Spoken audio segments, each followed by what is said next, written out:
All right. Okay. So we have 2 defense workshops down, 2 to go. We're at the halfway point. For this next one, we've got a big group of folks that are coming on. I'm really excited about it. We've talked about initial access. We've talked about credential abuse. The next phase that we heard Evan talking about and that we outlined before, attackers are in, they've got privileged access, they're looking to move around, and they're really trying to race to get to their domain controller or just gain control of the entire network. So in this session, we're going to be talking about lateral movement.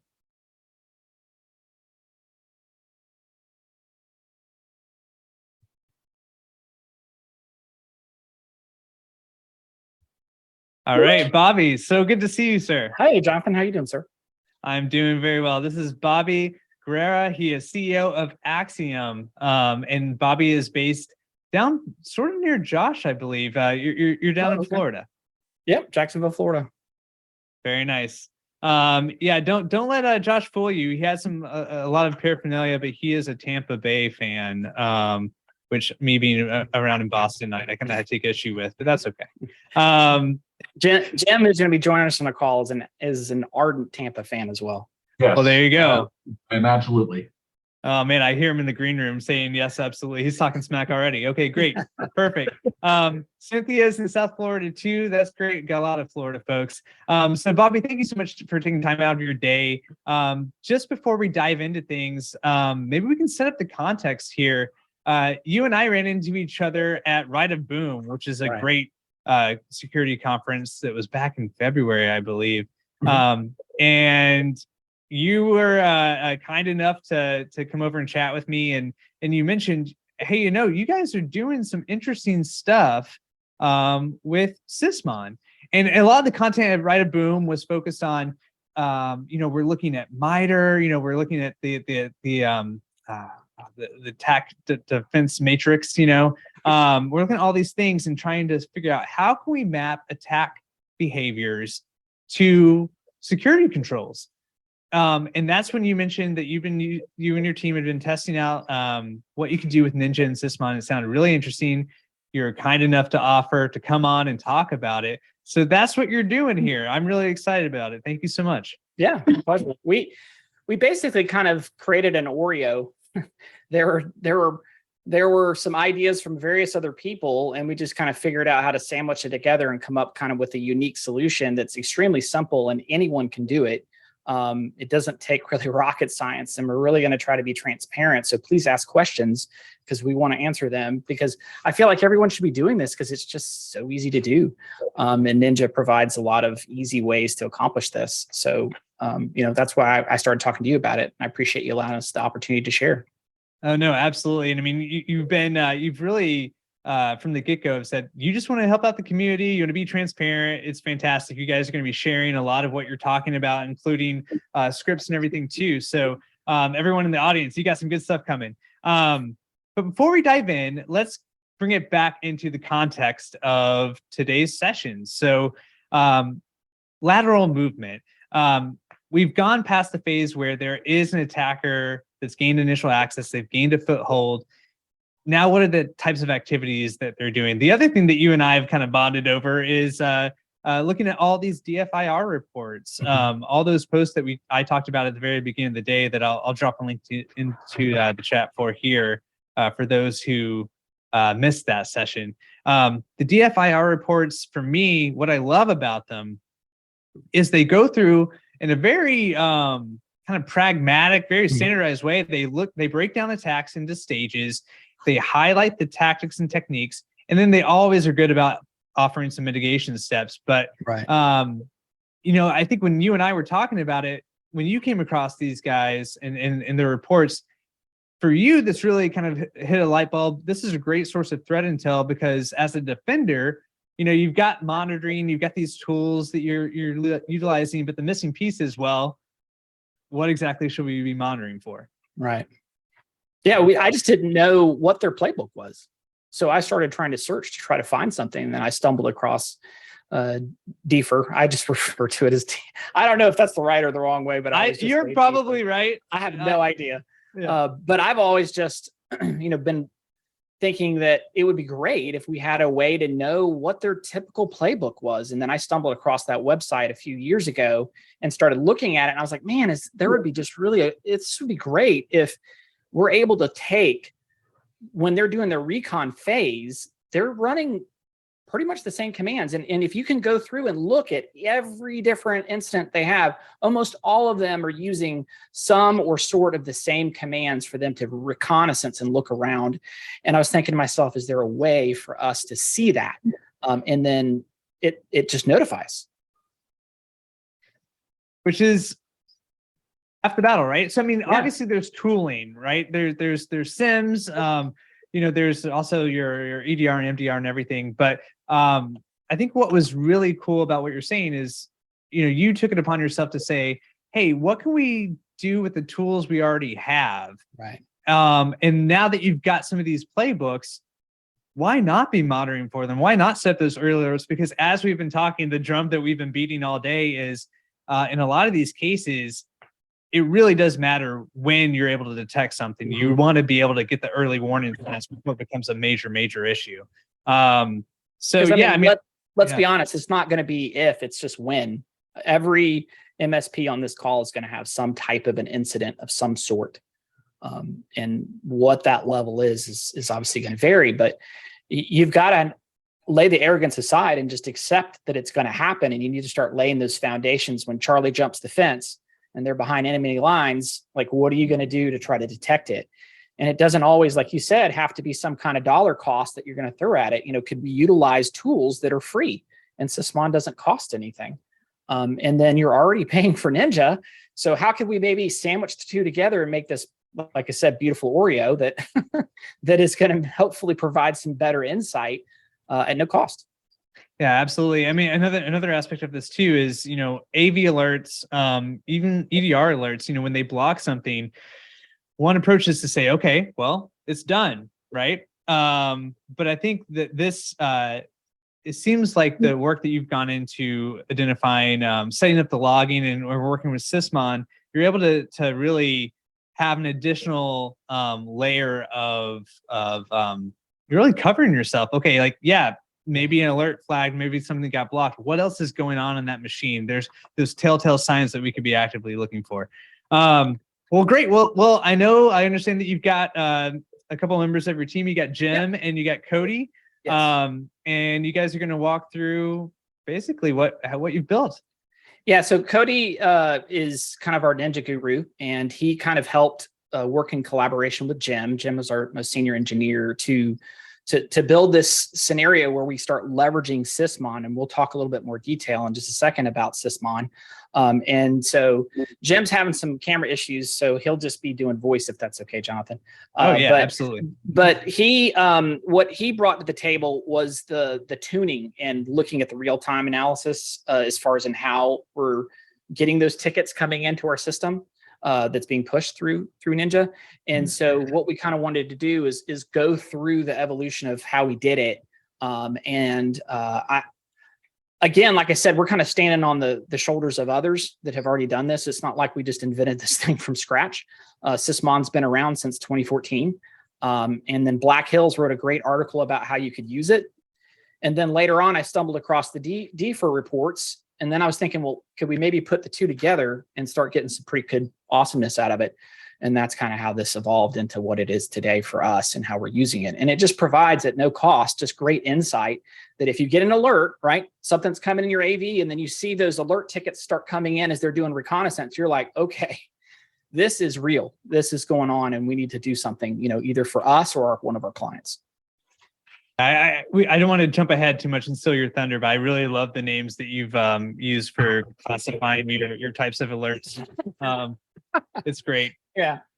We'll get to that in a second, but I did for folks on here, I added some links to the Black Hills section for anyone who's interested in Sysmon and you're not familiar with it. There's the Black Hills guide. There's also a Trusted Sec guide that's good as well. And it's interesting. I mean, we hear about attack groups doing some early reconnaissance, and there's certain things that they'll see that they don't like, and they'll bail, right? They don't want to be in a VM because that's pointless. They'll look and see if certain security tools are installed. There was one that I came across recently that is looking for Sysmon, and if Sysmon is there, it's out. It doesn't want to be there because and why do you think that is? Because Sysmon isn't going to stop it. So why would they not want it to be on there? I think it's the logging, and then also probably signifying a little bit more of a security maturity is my guess. Yeah, I think both, and I think part of it too is because they don't want their secret sauce to be seen, and Sysmon does such a great job of providing beautiful threat analytics of what they're doing and how they're doing and what order they're doing it. It's so much easier if you can turn those logs over to a professional forensical person, and they can very quickly ascertain what they were doing, how they were doing it, and create some good rapid responses. And they don't want that because that's going to start creating inoculation for what they're trying to do. And so they see that happening. It's bad juju. So they want to dip. Right. Absolutely. We've got Benjamin here in the chat that sounds like he's gone down a similar path. So Ben, sorry, Benjamin. Yeah, Ken, it'd be great to hear from you. Benjamin's pointing out he was at Write-A-Boom as well, and he remembers John Strand encouraging everyone to, hey, please just enable this. It's a free tool. It can provide you a lot of value. And that's kind of what I start when I saw that presentation. I'm like, well, we're doing this. We're doing it from some like, I think it was about a year and a half, 2 years ago when I saw the video that Black Hills put out, and started working on this. And then when I saw we met at Write-A-Boom and John was talking about it again, I was like, man, I gotta tell somebody at Ninja how we're actually using that, and someone could just do that, and it would be no charge. And now you're even leveling up Sysmon, what it's providing for you. So that's where I think that value is just really cool. And I can't imagine that we're done. I'm sure as other people start leveraging it, there's better ways to do it than the way we're doing it. No, I mean, it's such a great thing sharing what you've worked on here, because I'm sure, others here on the call will have ideas. Now that we at Ninja know too, we're actively looking at ways, how can we help enable this type of thing too? So yeah, I mean, I think with all this build up, maybe we should jump right in. All right. I like it. So let me know if you can see my screen. Yes. Okay. So one of the things that I think that's really important for people to kind of just start off is try to have a better understanding is, what is Sysmon? So Sysmon was a tool that was created in 2014 as part of the sysinternals program that came from Microsoft. So it's a free tool. Anyone can download it. When Cody starts going through the script process, you'll see that in the script, it's just going to the website and pulling it down. So it's just a freely available site. You can just pull it down. And then there's a config file that goes along with it, because Sysmon will log everything, and it will just blow you up with content that isn't really going to be useful. So someone created this really, really good transform file that can limit the content to something better, what you're looking for. But know that you can continue to evolve and change that file. So the way that it comes default does not necessarily have to be the things that you want to log. For example, we had a client that said, hey, we're really concerned people are ferrying data off-site out of our location. And we went into Sysmon and said, okay, well, track the creation of documents, because it's hard for you to see when someone's copying it to the location. So Sysmon then would start logging the log files of those files being transferred, and we were able to ascertain whether someone was sending off sensitive data or not, just by tweaking Sysmon to give us that kind of threat intelligence, which was great. Obviously, you wouldn't want to do that for every client, but that just shows you the flexibility that you can kind of do. And when you install that, it installs as a service. So it installs, it runs as a system service, and then it embeds itself in here. So many of you guys, I'm sure, are familiar with these logs and where you can get to them, but you just drop down to Sysmon. But obviously, it's not very helpful if you're just going in here, because you need a way to grab and look at this data real time. Well, that's the beautiful thing about Ninja, is it's super fast at seeing things and reporting it and getting it to you. So when we were just testing, right, Cody, like maybe a day or so ago, just like how fast, I mean, within maybe a minute of us running the command, it's already thrown in on the board of what it's detecting. Does that sound right, Cody? Yeah. Yeah. So it's pretty quick at how fast it's grabbing this information and throwing it into your board. So, and that's really important, right? If you have somebody inside and they're starting to run things that you're very concerned about, which we'll show later on in this slide presentation, what things we're looking for, but you can change it to whatever you want it to be. So that's the beautiful of it. So one of the things too to kind of think about is why we're doing this is this provides us the insight. It's very lightweight. It does not take very much to do this. We thought when we put it on there, we put it on a few machines and we started looking at the process and the disk IO capabilities of what it was hitting. And we're thinking, man, this thing is just going to be pounding these machines. And it's like almost not noticeable. And I was just like, how's that possible? But I think they wrote it very well about how it sits in the operating system and how it's able to grab that data. And especially if you use that config file to tune it, it's only using smarter grabs of the data and logging it. And then, of course, you're able to look at what you're getting from the DFA reports, and you're able to continually change it so that now you can get notified of what is going on in your system if it's something that you really want to know. Now, you've got the other layers, right? So you've got your AV.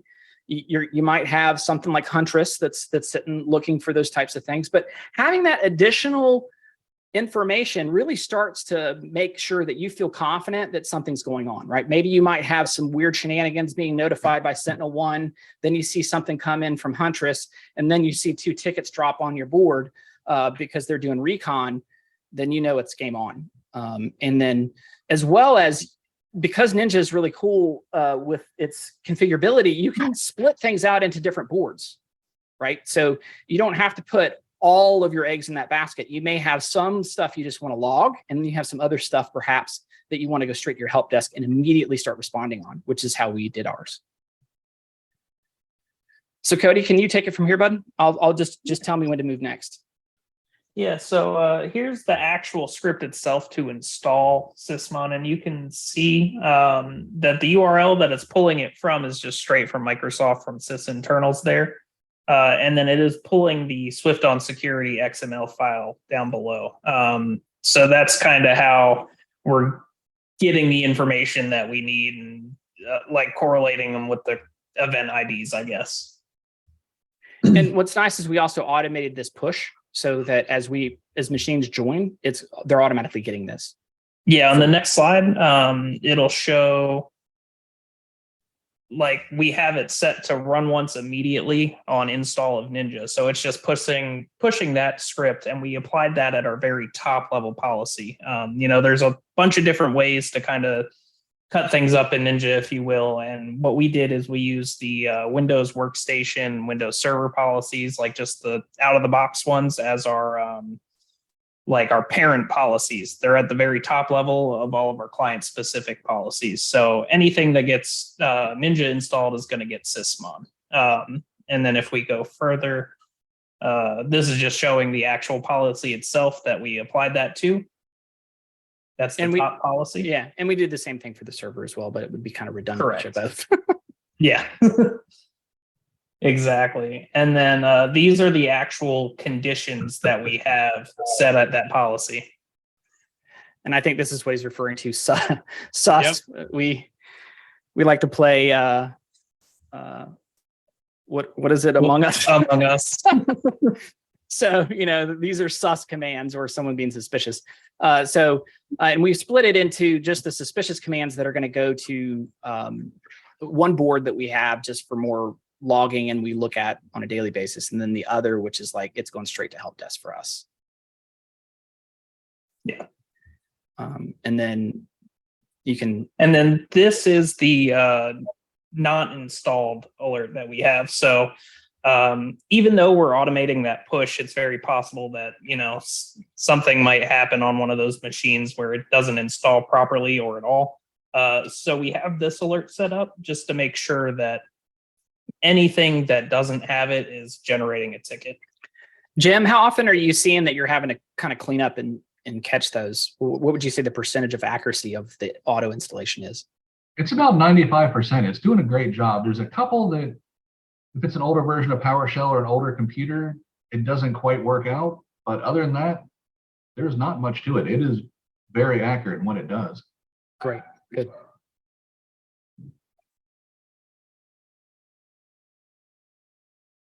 Yeah, and then this is just our our sus commands. So these are the ones you'll see on the left-hand side that it's creating a ticket and it's sending it to our security board. This is a board that we monitor daily. These are events that we've kind of deemed are things that are good to note, but we don't have to scramble the jets for. And you can change these however you want. I mean, obviously, and so that's where the DFIR reports are really helpful. Is as what they're doing may change, you may want to change what you're doing, and also keep in mind that the interval is set to 90. Jim, can you talk about how you utilize that to try to help maybe make your life a little easier as you were first setting up the tuning on that? Yeah, when we were first setting it up, there's some things you don't think about on the apps that you have on your machines. And originally, we started at 90 because we were like, man, this is really important. And then we realized that there was some fine tuning we had to do, and we created just a tidal wave of tickets. So when you're doing your initial tuning, it's definitely best to just put that up to maybe a couple minutes, that sort of thing, as you're running through your tests. Because if you don't, like I said, there's a lot of things you're just not going to realize or think about, the apps that are running things in the background that you just didn't know about, and you will literally be inundated with tickets. Like, the security board one day filled up to a little over 900. We were doing the tuning process. So definitely start high and then work your way down once you actually get that filter going. I love that we're already getting suggestions on how to make it better. That's awesome.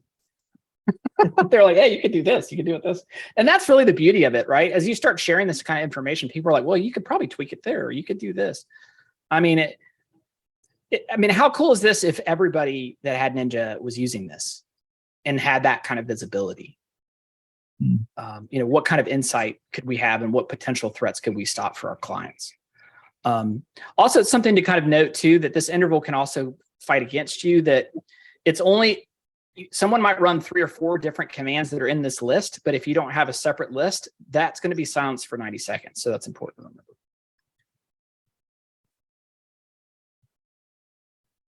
remember. Yeah. Or critical commands. So this stuff is going directly to our help desk. If any of these things run, then we're immediately taking action. Yeah, and if someone's running PS exec, you definitely want to know that. And some improvement that we're probably going to do is we're probably going to take out some of these commands and make them their own monitors, just because we don't want that interval to mess that up, because we want to be able to get better insight on that. And any context you guys can share, when you created these 2 categories, obviously you mentioned you're looking at DFIR, DFIR, however you want to say it. You're getting some ideas that way.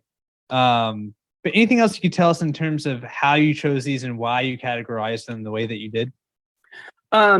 Obviously the DFIR reports, we picked up, Jim, I think, what were the ones that you added from Right of Boom that I think John Hammond and John, the other John? The last few in that list. I think it's about the last 5 is what we added in there after Right of Boom. Yeah. As they were going down the list, I was jotting things down as fast as I could. It's like, oh, I know that one's not on the list. I've never seen this before. We have to add this one to the list. And these are the critical commands because, we might, just maybe we run NL test on something as a curiosity, but these are things that none of our engineers are going to run on any given day. So if we see these pop up, it wasn't one of our engineers. It was definitely either a threat actor, a user with delusions of grandeur, something like that. But either way, it's something that needs to be looked into. For sure. And if you look at, and that's what I like also about the DFIR reports, is you could see like the reconnaissance phase, they'll have it broken out beautifully. All of them are that way. And you'll see these commands popping up constantly in that. And, while you guys are on it, go to the DFIR site, go ahead and look at what we're talking about. You'll see these commands are in there, but some of these, like the ones that we have down here, aren't, and that's just from other stuff. And, I'm sure maybe in chat, some other people could probably put some suggestions on what they'd like to see. But you want to think about that 90-second interval, because again, those are all in this kind of bucket. There might be some things you want to break out individually to try to get better visibility on those specific commands because you feel are more threatening. And Bobby, we do have some questions here. Obviously, thanks everybody. Andy, great to see you here. We got some suggestions, to how to make it better, but there's also questions about, are you guys cool with sharing these conditions? Are you comfortable with us giving people a head start and kind of sharing what you've been doing? Yeah, sure. Anything we can do to help. Amazing. Yep, getting a lot of thank yous for that. So very much. Yeah, the script as well. I'm not sure. I think you talked about possibly dropping that in Discord or putting it somewhere, wherever. I mean, you obviously, you guys, the recording's there. You can just take a screenshot and just put it in there. It's not a very complicated script, and 95% accuracy is pretty darn good with little effort, you know. And Actually, I like so other people. Love. And I noticed that some people are like, well, you could do an auto fix. And you're like, dang it, that's a really good idea. You know, it's just like, you know, stuff like that. Like we're not here because we know it all. We're here because we just knew a few things. And, you know, I think just collaborating is really best for everybody. But I think one of the things that's really important too is see how, like, for the server, for example, you can kind of break it out to where you want to separate it. You know, we use the ConnectWise for our ticketing system, but it might be something different. And most PSAs will let you have different boards. So then you can start breaking things out based on what you believe your severity is. And maybe you might have workflows in your PSA that can do things like texting and other types of escalation based on importance of there. So there's just a lot of things that you could really start bolting onto this to make it super cool. And I mean, you could literally set this up in what, 5 minutes, Cody? 10 minutes? I mean, it's not rocket it's not science. bad. Yeah. And then just start just the tuning of it. The actual, when we set this up, I mean, it was maybe, yeah, you were right, about 5, maybe 10 minutes, and then Bob's your uncle, and let's see what happens. Yeah, and here's kind of the help desk ones. So these are the ones on the servers that we wanted to see as well, and pretty much the same thing. And then on this next page here is what they look like as far as they're dropping into the help desk. So one of the things that's kind of neat is like in this situation, PuTTY was run, so you see it. We have some stuff linked out. Sorry. But the PuTTY is run, but you can tell it was run from the desktop, like just from Explorer, because it's telling you the parent is calling it.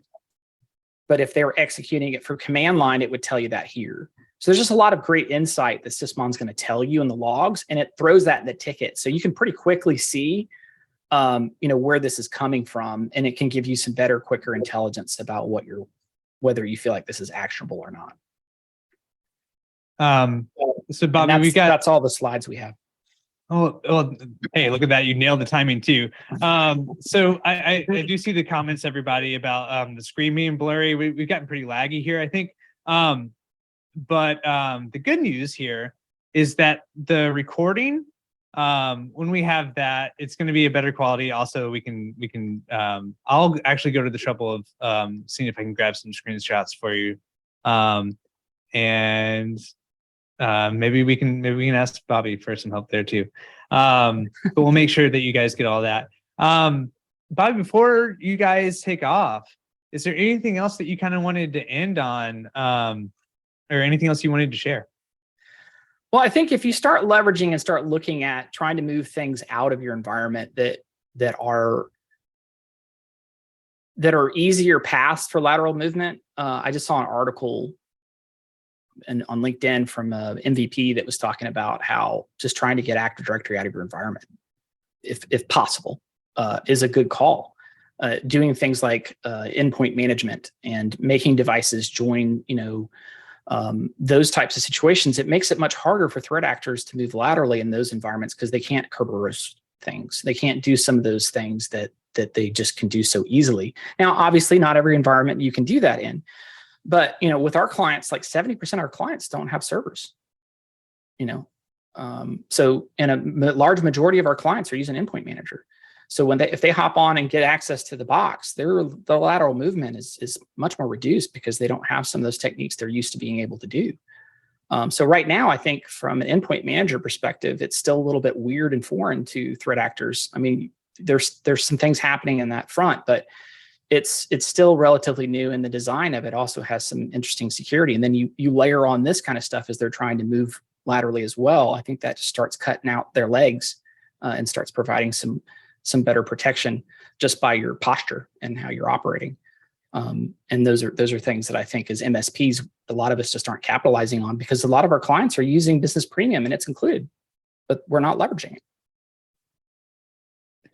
Well said. I mean, I think there's a lot that's really a big common theme throughout the day that I hope everybody is sinking in for folks. There's lots of free tools and lots of things that we're already using that we can leverage more. And by making these configurations and controls and setting up this additional monitoring, can really take away a lot of the lazy, very common playbook activities that attackers use. Attackers don't want to go do the super sophisticated, very difficult stuff all the time. They want to use what they know works. In a lot of cases, this stuff does, but thanks to folks like Bobby and Cody and Jim here and our previous guests, I mean, we've got some really great actionable stuff to make attackers' lives a lot more difficult. Yeah, thank you so much for letting us join, and I appreciate it. I'm really excited to see how the tabletop goes. We participate in the tabletop with John at Right a Boom, and I was sad I didn't get an invite, Jonathan. I'm going to be honest. I'm really sad. It hurts my heart, buddy. Oh man, well, be careful what you wish for. Might have to welcome you. It won't be the spicy chip edition one. I don't think you subject you to that. But I was like thinking, as you had me going, I was thinking, there's no way he's going to finish this day eating that chip. He is toast. And I was like, that was a bad idea. No, it was a good half hour pain, and I'm glad that I did that yesterday and not today. Thank you guys so much again. Really appreciate you so much. We'll keep the conversation going. More resources to come, and I mean, I just can't say it enough. You really personify what we hope to have with the community, which is a lot of collaboration and open sharing. And so I thank you a lot for coming on and doing it. Our pleasure.